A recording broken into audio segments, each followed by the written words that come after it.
Hi guys, we are doing another melt and pour soap tutorial. I'm using about 21 ounces to 22 ounces to fill the soap mold that we're going to do today. That's the total soap that we're going to need. I am calling this the Koala Swirl because I don't know if you've ever watched any of her videos on YouTube, but Koala soap, she makes a lot of cute soaps, but she has this technique that she does that I really love. I've been wanting to try, where she kind of just takes her soap base and she melts it down and then does like a cool swirl. So I'm just sectioning mine off and I'm saving a large chunk to the side of white so that we can use that for the end, but I split the rest of it up and put it into 3 containers and I'm going to melt those down. The other thing that you're going to need for this soap tutorial is either some kind of pan. She has like a cool cookie sheet that's silicone. I couldn't find one like that, so I just took a pan I had and I found this silicone mat at the dollar store, and I'm just going to press it down and kind of use it and try to stay inside the red area of the mat so we don't go off the edge there. I also do spritz my mat down so the soap comes off easily when we're done. And these are the colors that I'm going to use today. Like always, I use Nurture soap colorants because you can buy a lot of them really cheap. And they're just like little samples, which is perfect for melt and pour, especially if you're a hobby soaper like me. I'm also using a fragrance oil from Candle Science. I bought a bunch of these maybe like a year ago. So I just am still trying to use the rest of that up. So I just went ahead and melted down my different colors for this, and I'm just going to go ahead and add just a little bit of the color to each base. I like to kind of just sprinkle my mica in, kind of dust it over the top, and then I take my rubbing alcohol and give it a quick spritz. You can mix your micas however you want to do it. That's just the way I like to do it. It seems to get like the least amount of clumps in my actual melt and pour soap. I've seen people do it a lot of different ways. Like I was saying before, Koala soap, she kind of uses like a little bath bomb tin and mixes her micas in some rubbing alcohol and then dumps it in that way. Whatever you want to do, this is my technique. Hers is a little different. Check out her YouTube. I don't know her. I'm a big fan. I've been watching her videos for like a year or two. I think I've seen almost all of them. So if you've watched her, go ahead and leave a comment down below. Now, what she recommends in her videos is to get the soap down under 135 degrees. It's going to depend on the actual soap base that you're using.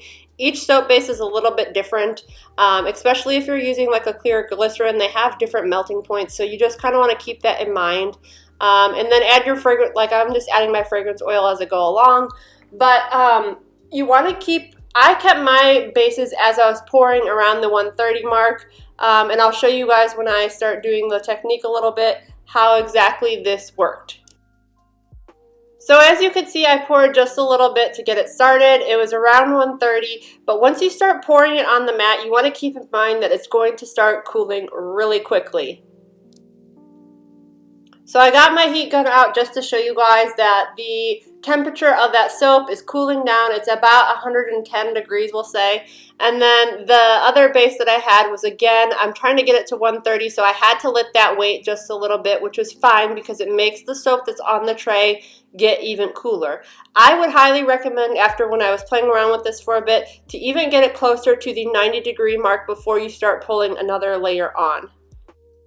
And as you can see, that's a good temperature to have it at because the soap is starting to form a little bit of a skin. So that means you're less likely to break through the layer of soap that you have there when you're pouring the next color down.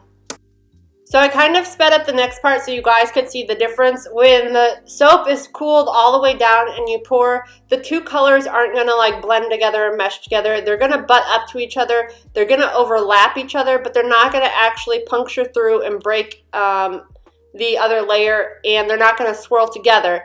If you have an area where the soap has not cooled down enough and then you try to pour more soap on top of it, or the other soap, the new soap that you're pouring is still a little bit too hot, it's kind of going to break that sort of seal that you have going on with the soap, and it's going to start to mix together and kind of get like a muddy mixed look.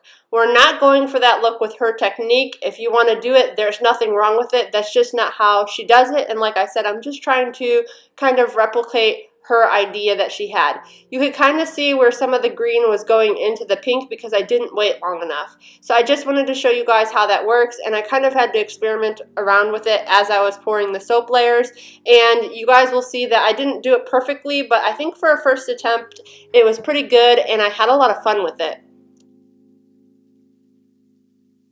So I'm going to speed up the video again for just a little bit, and I'm going to finish pouring all the rest of the soap that I have and kind of layered it on. It's going to take a little bit of setup time because I did have to wait in between pouring some of these layers so the colors wouldn't get muddy. And right here is a good example of when you try to rush it, the colors start to blend a little bit too much. So I had to wait. I went ahead and I was spritzing down with rubbing alcohol in between each pour. I did forget to mention that as well. But this is pretty much the end, and I love how like the little layers you could actually see. It's just kind of giving it a really cool effect. Now that all my soap is poured, I've decided I'm going to go ahead and let this sit up for about an hour to an hour and a half, just to make sure that all the soap is hard and that when I try to take it out of this pan thingy and smush it together, it doesn't like burst everywhere.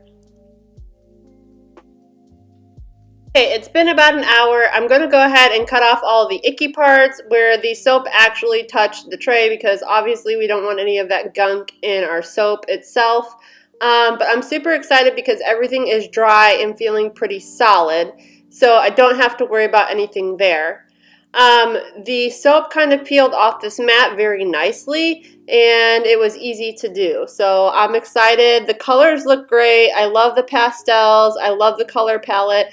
And I'm just going to kind of take the soap, how she shows you how to do it, and kind of roll it up and get it into like a little ball is usually what she does. So I'm just going to do it the best that I can.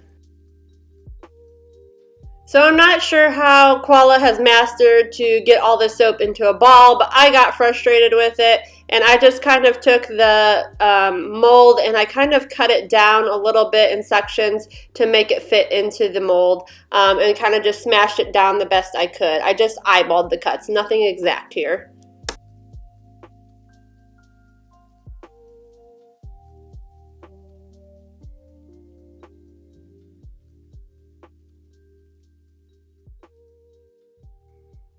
And another thing I did a little different is once all the pieces were in there, I just went ahead and used my meat thermometer because I couldn't find my skewers. I know I have tons of them somewhere, but I didn't know where they were. So I just started poking like crazy, and I went at every different angle. So that way all the soap, the white soap that we pour in, will get to all the good spots and make a nice bar of soap, and everything will hopefully stick together.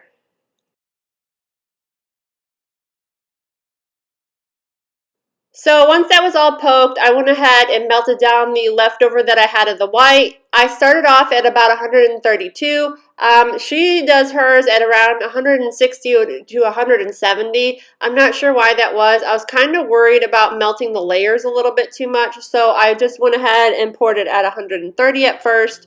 But then I realized I didn't even have enough soap, so I had to cut down a little bit more white base. I think I cut about 1.5 ounces to 2 ounces of base, and then I melted that down and added that as well at a much higher temperature. It did look like it melted the soap a little bit when I did it at the higher temperature. I think it was about a 167, but I'm excited to see how it comes out.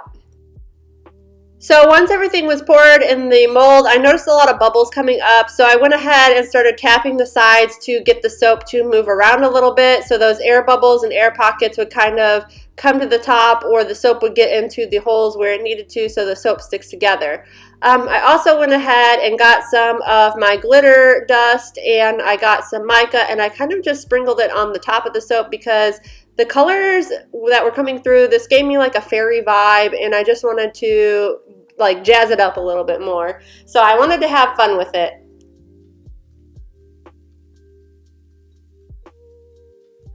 I also wanted to say I just love the way the mica and the glitter dances after you spread rubbing alcohol on the top, so I had to show a close-up for you guys.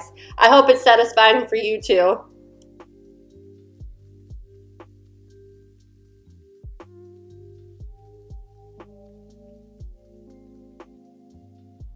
Alright, so about 4 hours later I decided to take it out of the mold.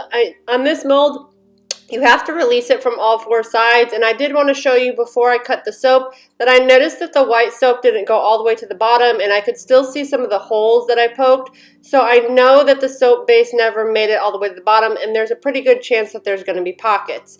You can also tell just by looking at it before I cut it. When I did cut it though, the overall end turnout came out pretty good. Like I said, there's a few spots where you could see like little air pockets or whatnot.